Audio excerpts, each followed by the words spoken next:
आदाब, नमस्कार। The red mic में आपका स्वागत है। मैं हूं सौरभ शुक्ला। बांग्लादेश में माहौल खराब है, काफी टेंस्ड वातावरण है और ढाका की सड़कों में सिर्फ और सिर्फ प्रदर्शनकारी ही नजर आ रहे हैं।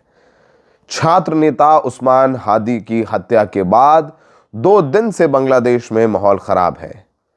बांग्लादेश की राजधानी ढाका में उस्मान हादी का अंतिम संस्कार किया गया और अंतिम संस्कार में लाखों की भीड़ सड़कों पर नजर आई। पुलिस प्रशासन चाक चौबंद रहा। यहां तक कि केयर टेकर बांग्लादेश की सरकार के अंतरिम सरकार के मोहम्मद यूनुस भी हादी उस्मान के जनाजे में शामिल हुए। अब तक हुई हिंसा में कुछ लोगों की मरने की भी खबर आई है, जिसमें एक हिंदू है और दूसरा एक पत्रकार है जिसकी अज्ञात हमलावरों ने गोली मारकर हत्या कर दी है। आपको बताएं कि जो हत्या का मुख्य आरोपी है उस्मान हादी का, वो फिलहाल फरार बताया जा रहा है। आपको बताएं, उस्मान हादी को 12 दिसंबर को वो चुनाव प्रचार कर रहे थे, उसी दौरान उन्हें गोली मार दी गई थी। उनकी हालत बेहद खराब हुई तो उनको सिंगापुर ले जाया गया, जहां पर कुछ दिन इलाज हुआ, फिर उन्हें मृत घोषित कर दिया गया। गुरुवार को जब उस्मान हादी के मरने की खबर आई तो पूरे बांग्लादेश में रोष फैल गया। रोष इस कदर बढ़ता गया कि बांग्लादेश के 2 बड़े अखबारों के दफ्तरों को फूंक दिया गया, तोड़फोड़ की गई।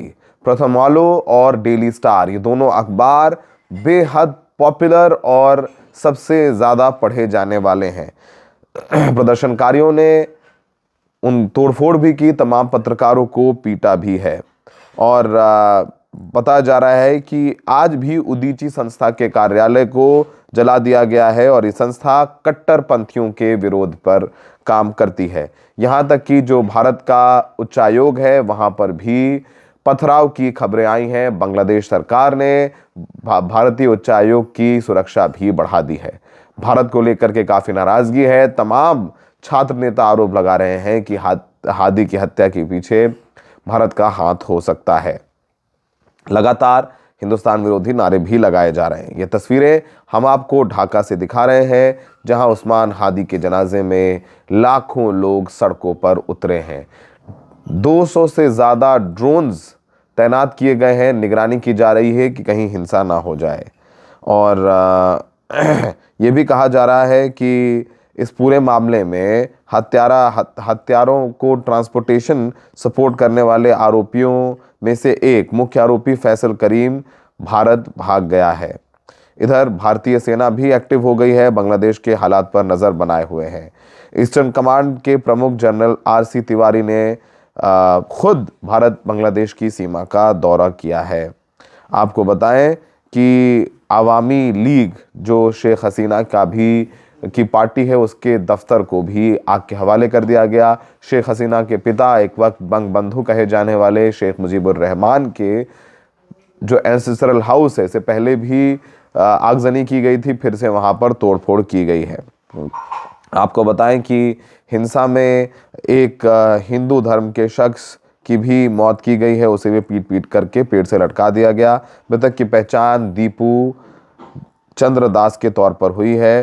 पुलिस ने कहा है कि ये भालुका नाम के इलाके में हुआ है। मोहम्मद यूनुस का भी इस पर बयान आया था। उन्होंने कहा था कि इस पूरे मामले की जांच की जाएगी और दोषियों को बख्शा नहीं जाएगा। नए बांग्लादेश में किसी भी प्रकार की हिंसा की कोई जगह नहीं है और तमाम तरीके के अपडेट्स हम आपको दिखा रहे हैं।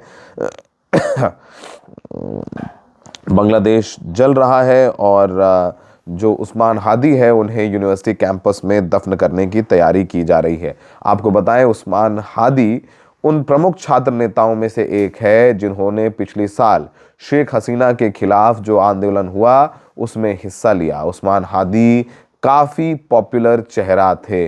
वो खुद जो 12 फरवरी 2026 को बांग्लादेश में चुनाव होने वाले हैं उसमें हिस्सा लेने की तैयारी कर रहे थे। निर्दलीय के तौर पर वो चुनाव लड़ रहे थे और उसी के प्रचार के दौरान उनकी हत्या की गई। उनकी एक संस्था भी है, इनकलाबी मंच, उसके संयोजक भी हादी बताए जाते हैं और पूरा का पूरा ढाका बंद है। संसद भवन इलाके में सड़कें बंद थी, ड्रोन से भी निगरानी की गई, बॉडी वार्न बॉडी वोर्न कैमरे लेकर के जो तमाम पुलिस थी, सुरक्षा बल थे, वो भी तैनात थे और गहरी सांस भी ली जा रही है कि कहीं ये पूरा मामला बहुत शांति से निपट गया। आपको बताएं कि उनके जनाजे वो उनको सुपुर्द खाक कर दिया गया है। जनाजे में मोहम्मद यूनुस शामिल हुए और उन्होंने कहा कि पूरा देश हादी को याद रखा है, उन्हें याद किया जाएगा उस काम के लिए जो उन्होंने बांग्लादेश के लिए किया। और पहले उस्मान हादी की नमाज जनाजा को लेकर के सुबह ही नेशनल पार्लियामेंट बिल्डिंग के आसपास आवाजाही तेज़ हो गई। अंतिम दर्शन और जनाजे में शामिल होने के लिए लाखों लोग पहुंचे, जो हमने आपको बताया। 2 बजे के करीब नमाज जनाजा हुआ और उन्हें काजी नजरुल इस्लाम के मकबरे के पास दफन किया गया है। काफ़ी तैयारियां की गई थी। ड्रोन और बैग से ड्रोन को से निगरानी की जा रही थी, पर कोई ड्रोन और बैग नहीं ले जा सकता है, इतनी सख्त तैयारी की गई थी। आपको बताएं अब बांग्लादेश का जो भविष्य है वो काफ़ी अंधकार में तो नहीं कहेंगे, लेकिन एक ऐसी दोराहे पर खड़ा है जहां एक तरफ बहुत एक एक्सट्रीम विचारधारा जो जमात इस्लामी लीड करती है और एक तरफ जो बाकी मॉडरेट लिबरल लोकतांत्रिक फोर्सेस हैं। अब जिस तरीके से अल्पसंख्यकों पर हमले हुए हैं वो उन्हें स्वीकार नहीं किया जा सकता। लगातार अवामी लीग के दफ्तरों पर तोड़फोड़ की जा रही है। ठीक है, उनको चुनाव नहीं लड़ने दिया जाएगा, लेकिन बीएनपी के कार्यकर्ता हैं। मॉरल पुलिसिंग भी इस बीच जो है वो शुरू कर दी गई है। तमाम बांग्लादेश के इलाकों से ये खबरें भी लगातार आ रही हैं। और आपको ये भी बताएं कि इस वक्त पूरे बांग्लादेश में हाई अलर्ट किया जा चुका है और हाई अलर्ट के साथ साथ भारत बांग्लादेश सीमा पर भी अलर्टनेस बढ़ा दी गई है कि किसी भी प्रकार का कोई अनहोनी या घुसपैठ या हमले की तैयारी ना हो जाए, क्योंकि लोग तैयार बैठे हैं कि माहौल ख़राब होते ही देख करके वो भारत की संप्रभुता पर हमला करें। आपको बताएं कि उस्मान हादी काफ़ी पॉपुलर छात्र नेता था। पिछले साल अगस्त में बांग्लादेश की पूर्व प्रधानमंत्री शेख हसीना के खिलाफ उग्र छात्र आंदोलन का प्रमुख चेहरा थे। शेख हसीना विरोधी इनकलाब मंच के सदस्य थे। फरवरी में चुनाव लड़ने वाले थे। हमले के समय ढाका 8 सीट से निर्दलीय उम्मीदवार के तौर पर प्रचार कर रहे थे। इनकलाब मंच जिसके संयोजक थे उसे पिछले साल जुलाई में हुए बांग्लादेश छात्र आंदोलन के दौरान काफ़ी लोकप्रियता मिली थी। इस समूह को कहा गया कि एक कट्टरपंथी संगठन है। यह अवामी लीग को कमज़ोर करने की कोशिशों में आगे रहा है। छात्र आंदोलन में भूमिका के बावजूद यूनिट सरकार ने इस मंच को भंग कर दिया था और कहा था कि ये इनकलाबी मंच चुनाव में हिस्सा नहीं ले सकता है। तो बांग्लादेश में इस वक्त माहौल काफ़ी नाजुक बना हुआ है और हाई अलर्ट भी है।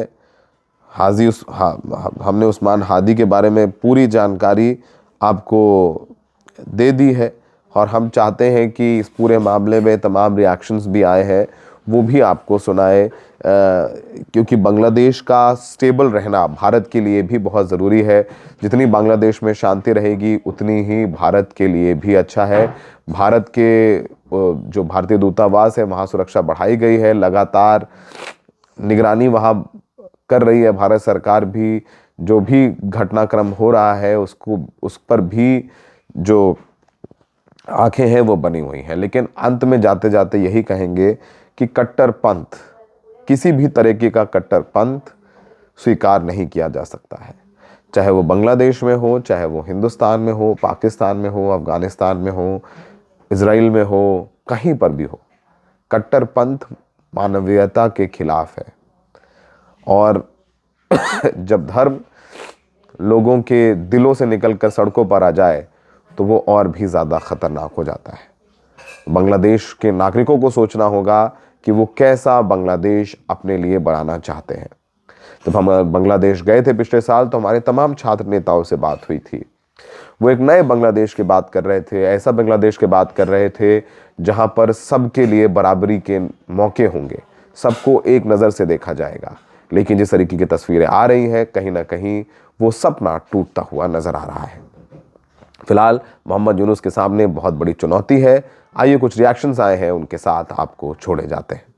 बांग्लादेश में जो स्थिति है वो स्थिति बहुत चिंताजनक है और ये स्थिति दिन पे दिन और बुरा होते जा रहे हैं। चारों तरफ आगजनी, खून खराबा, लूट, ये आम मामला बन चुके हैं बांग्लादेश में। और जो वहाँ के जो लीडर मिस्टर हादी, उनको किसने खून किया, क्यों खून किए गए, इस मुद्दे पे कोई चर्चा नहीं आई, कोई मांग भी नहीं आई।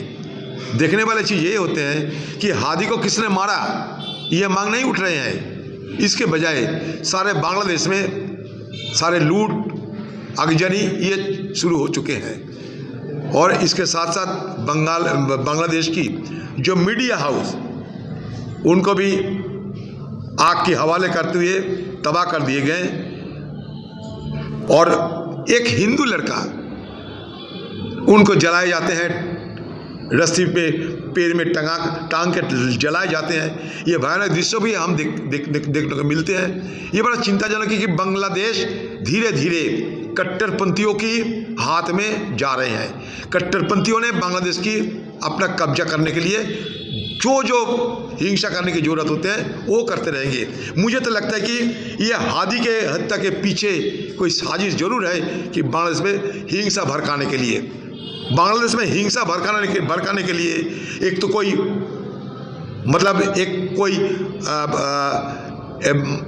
कोई उदाहरण की जरूरत होती है, एक कोई एक्सक्यूज की जरूरत होती थी, वो मिल गया हादी की हत्या के बाद। एक बहाना की जरूरत थी, वो बहाना मिल गया हादी की हत्या के बाद। तो जिसके ये मतलब हिंसा भड़काने से जिसको लाभ होने की संभावना है, उसी के हाथ में ही हादी की मौत हो चुका है, ये मेरा अंदेशा है। और इसके साथ साथ हमारे देश, पड़ोसी देश हिंदुस्तान, भारत हमारे सोचना चाहिए कि बांग्लादेश में इस हालत को हम कैसे झेलें, क्योंकि ये बड़ा चिंताजनक मुद्दा बन चुके हैं। 2 days back we all saw that how one Hindu person, a young man, he was accused of blasphemy, and then from police station the mob, they dragged him, then he was beaten mercilessly, and then he was tied to a tree, beaten, and then burnt alive. So this is not acceptable in 21st century. Everyone who has seen this video, they have lost their sleep. So we hope that Bangladeshi government will act upon it. And I just got information that Bangladeshi government has arrested 7 culprits who were involved in that murder. So that is the first step. The minorities of Bangladesh, they are very fearful, and we hope that the proper step taken by Bangladeshi government will only give them confidence, and they will become peaceful. The situation in Bangladesh for last 18 months, we saw that how so much violence has taken place in last 18 months. So we hope that Bangladeshi government really start building confidence in the minorities there. But the atrocities on minorities is not being stopped. Minorities are the one who are being targeted in Bangladesh now and then. Yeah, but for like all minorities, like Hindu, then even some Muslims who are considered by them that they are also kafirs, and there are Sikhs also, Christians also, Buddhists also, tribals also. All of them are they are living under fear, and only Bangladesh government can improve the situation. Once they start taking action against those who are creating violence, then only we think that minorities in Bangladesh will feel safe. I mean, there is a credible evidence of foreign interference, particularly Pakistan, because they have old links with what was East Pakistan and today Bangladesh. The Jamaat-e-Islami is very close to the Pakistanis and the Americans, if I may say. It is the same combination that we saw in 1971. The Americans, the Pakistanis, the Chinese, and the Jamaat-e-Islami, which as you know, committed genocide on the people of Bangladesh. So it's that group which is now very active and trying to control things. And so we are seeing a re-engineering of the political landscape. There's a young generation, no doubt, who have a different aspiration. There is even an attempt to wipe out history.